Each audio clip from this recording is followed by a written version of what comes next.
Last season on Two Dudes, One Couch. Deceit. Am I still getting paid for this? Scandal. Hi, this is Brendan Bush from MSU News, and this one's for you, Brad. What do you have to say about the allegations toward you regarding numerous heinous war crimes in Bosnia? Financial trouble. Dude, Tim's canceling the show. And murder. Who wants to get paid now?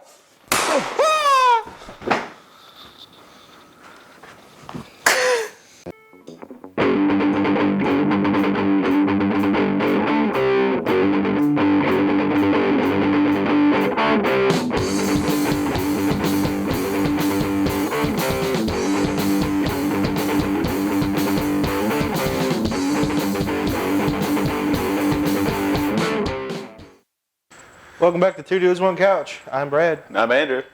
Seeing as this is our first episode this semester, I'm going to go ahead and give you a quick rundown of what we're going to be doing today.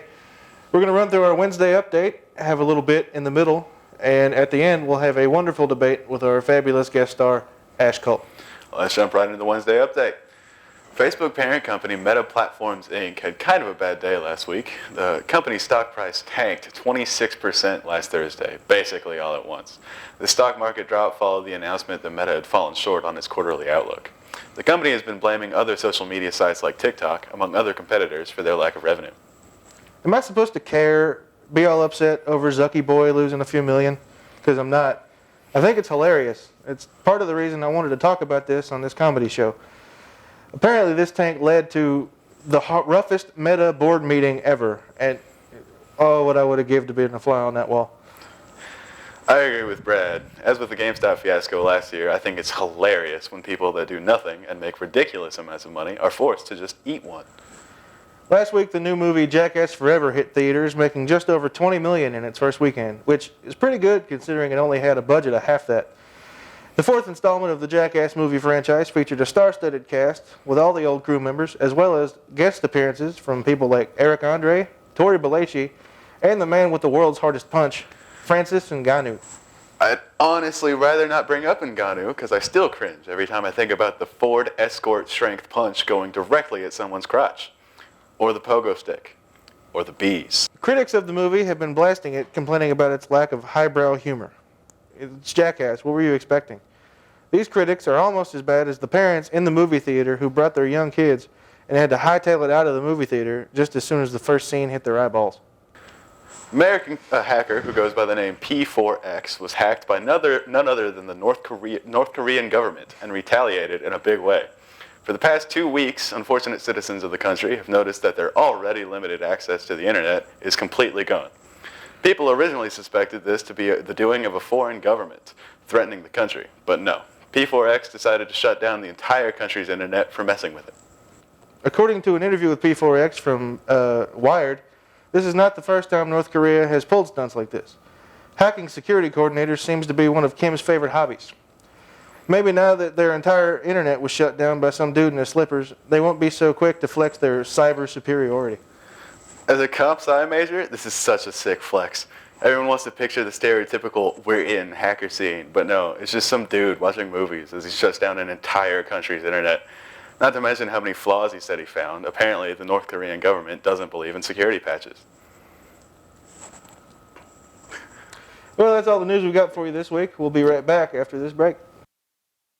Well, I had a lifelong dream and a goal to move to Las Vegas. So when I moved out, each hotel had their own house band. And I started a 3-month union residency to become a member of the community. And then about 2 weeks after that, I got a call out of the blue asking me if I wanted to go on the road with Buddy Rich. And I knew that at some point in time I would always want to come back and teach college somewhere. I just never thought in a million years that I would wind up where I began.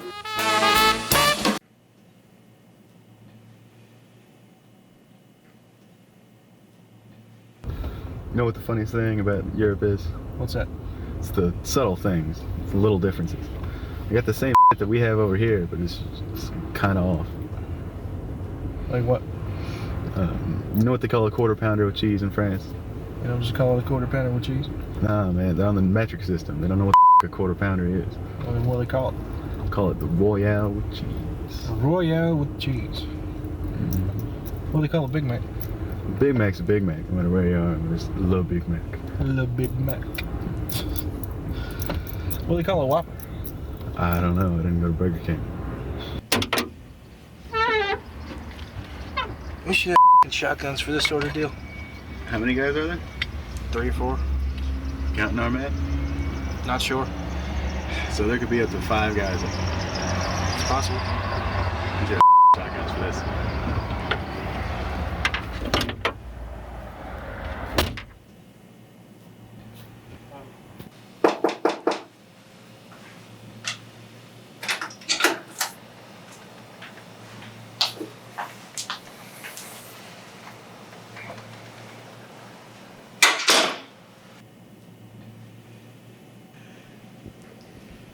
Hey, keep chilling. Do you know who we are? We're associates of your business partner, Tim L. Creekmore. You do remember your business partner, don't you? Now let me take a wild guess here. You're Brendan, right? Yeah. I thought so. You do remember your business partner, Tim L. Creekmore, don't you, Brendan? Yeah, I remember. Looks like me and Andrew done caught you boys at breakfast. Sorry about that. What you having? Sandwiches.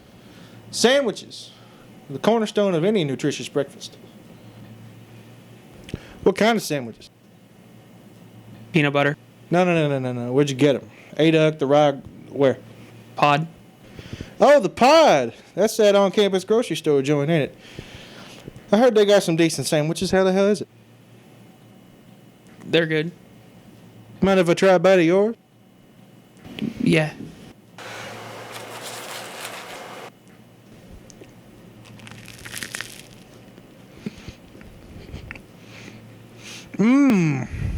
This is a tasty sandwich.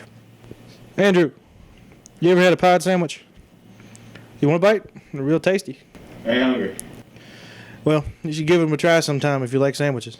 Me? I can't usually get them because my girlfriend's a vegetarian, which basically makes me a vegetarian. Do you know what they call a quarter pounder with cheese in France? Tell them, Andrew. Royale with cheese. Royale with cheese. You know why they call it that? Because of the metric system? Look at the big brain on Brendan. That's right. You a smart. The metric system. What is this? It's water. You mind if I have some of your tasty beverage to wash this down? Go right ahead.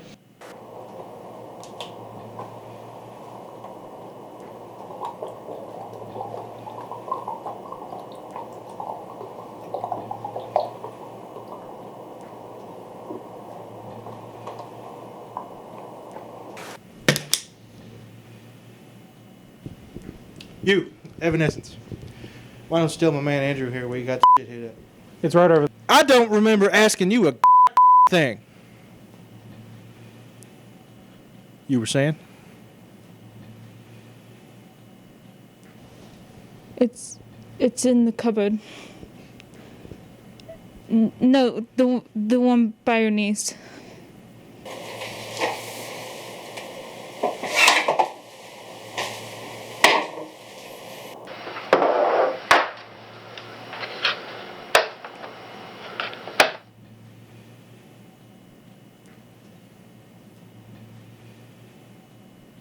We happy? Andrew, we happy? Yeah, we happy.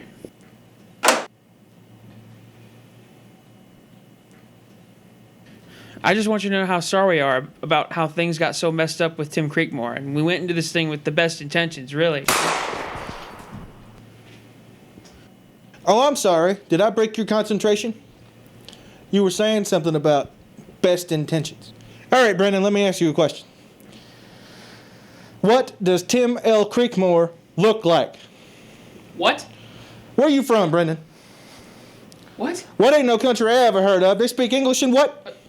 Yes. So you know what I'm saying, don't you? What? Say what one more time. I dare you. I double dare you. You know what, Brendan? You read the Bible? Yes. Yes. There's this passage I got memorized, sort of fits the occasion. Ezekiel 25:17. The path of the righteous man is beset on all sides by the iniquities of the selfish and the tyranny of evil men. Blessed is he who in the name of charity and goodwill shepherds the weak through the valley of darkness, for he is truly his brother's keeper, and the finder of lost children. And I will strike down upon thee with great vengeance and furious anger those who attempt to poison and destroy my brothers.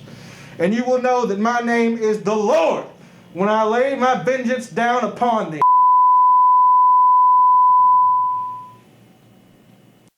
The saxophone studio is just anybody who I'm teaching that plays the saxophone. Most of them are music education majors, so they're going to go on to be band directors or school teachers. You don't have to be a music major to play saxophone. I'm very proud of my students. They've done a really good job of creating a very positive and uplifting environment. If you are a saxophone aficionado, or if you enjoy the saxophone, you are welcome to join the studio.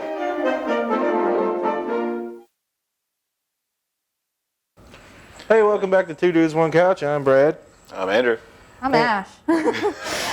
It's time for this week's debate segment. Today we'll be arguing over whether or not the Jackass films are, in fact, good movies. Well, you messaged me on Sunday and asked if I would like to join this debate. And I had never seen any of the Jackass movies before then. And Sure. I spent time watching all three of them. All three.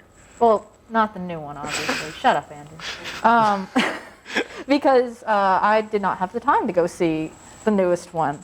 I feel like I've wasted my life after watching them. I don't know what you're saying, man. Yeah, I just cannot You don't. fundamentally agree with you. It's, The scene of Ryan Dunn in the car, you still don't the like. first one is just so cynical. It's just cruel. Like the whole rental car scene, that just made me sad. That was for the hilarious, company. man. That That's made me funny. sad for the company. They paid for it though. You know they didn't just. Well, I know they did, but like just in the first place, giving these poor men a heart attack like that. That's But 20 seconds after the cameras quit rolling, Johnny Knoxville went back in there and said, "Here's $1 million." Well, yeah, but still, like the initial scare for the poor guys. I loved the old people stuff that they did. Like, and there was some great makeup. First of all, Knoxville's been doing that for years. Yeah. Yeah, The whole no. Dirty Grandpa is just another Jackass. I was movie. about to say I've not seen it, but I can imagine it's very similar.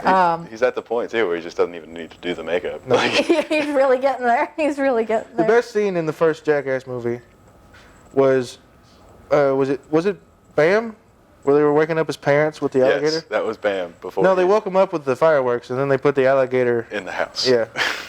What movie was it that they switched out the dad of one of their moms, like one of their mom's husbands, and replaced him with like their friend Preston or something? You remember Was that? that the one that I haven't seen? That might which be was the two? second one. I I seems thought like that it. was pretty Probably. funny. Because I know I've seen it, but I was like 11. I will say I actually enjoyed the second one to an extent.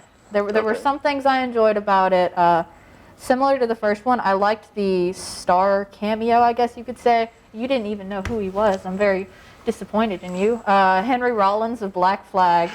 Love that man. Very funny, just telling him to suck it up, pretty much. Suck it up, we were buttercup. talking earlier about how in the newest one, Aaron had to take a punch to the nether regions from Francis Ngannou, Yes. who has a punch recorded with about the same force as a Ford Escort Yes. running into someone. Yeah. I think Henry Rollins could take a Ford Escort to the face Yeah. because he looks like a brick wall of a man. Henry Rollins is a brick wall. I mean, that man took 5 hits of acid and was totally fine. Yeah. He drove a car afterwards. Yeah, he did. And he did was drive a not car. totally fine. I've seen the bit. He was freaking No, out. he was freaking, but physically he was fine. That's what I mean. There. Yeah. That's like you haven't seen it, but they continue. Eric Andre. Part of me, what's his I'm name? not Tyler, gonna, part the of me wants to Creator. see Yeah, it knowing Tyler Eric the Creator Andre's was in Yeah. Jackass 4. I don't like Tyler the Creator. That was funny. Hey, they had him on a piano bench and shocked him. And Yeah. It was. He It was, fell on the floor. You know, a Well, shock to him. I will, like I said, I did like the second one. John Waters, one of my favorite film directors, is in it, known for directing the filthiest movie ever made. But unlike doubt that. unlike the Jackass movies that had a plot, What's the point of a plot whenever you're doing stuff like that? I mean, it makes some of the gags make more sense, I guess. They don't have to make sense. But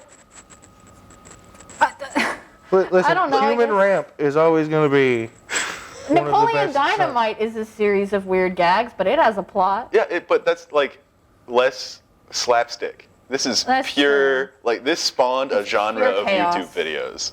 It's pure chaos. And it's great. To an extent, the third one made me nearly fall asleep. I was really bored with the third one. The only thing Fair. that I distinctly remember is, I think that was the Beehive one, where they Was played that the one Tetherball with Beehive. the porta potty slingshot? Yeah, 'Cause okay, that was genius. I will say that. like, yeah. But The only issue, like specifically with the fourth one especially, is like you got to be able to look at some stuff. Yeah. Definitely do not take your kids to see the movie. Yeah. But anyway, we're about out of time for this. Oh. It seems like we're not going to change your mind. Oh, You God, no. certainly are not going to change our minds. Oh, Yeah, God, no. no. So, well, that's about all the time we've got for you this week. If you want a good movie, why not watch Pulp Fiction? I haven't seen it. Yeah, neither have I. Anyway, take it easy out there. We'll see you next week. Have a good one. You seriously don't like the Jackass? Like, what? At all?